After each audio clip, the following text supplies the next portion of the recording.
Welcome to Express Q&A at Islamic Insight. السلام علیکم۔ وطر کے بارے میں سوال کیا گیا کہ وطر واجب ہے یا نفل۔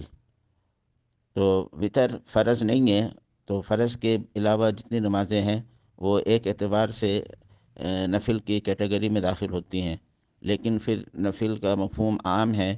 ان میں سے بعض نمازیں ایسی ہیں جن کے بارے میں نبی کریم صلی اللہ علیہ وسلم نے بہت زیادہ ترغیب دی ہے اور کبھی اس کو چھوڑا نہیں ہے، بلکہ اس کے بارے میں یہ کہا ہے کہ اگرچہ تم پہ کوئی مشکل بھی آ جائے تب بھی جو ہے تم اس نماز کو نہ چھوڑو۔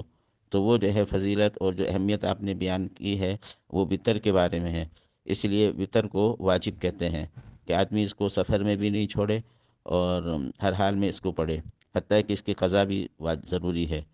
اور بقیہ جو سنت اور نوافل ہیں تو ان میں الگ تفصیل ہے۔ اور نبی کریم صلی اللہ علیہ وسلم نے وطر 3 رکعتیں ایک سلام کے ساتھ پڑھی ہیں۔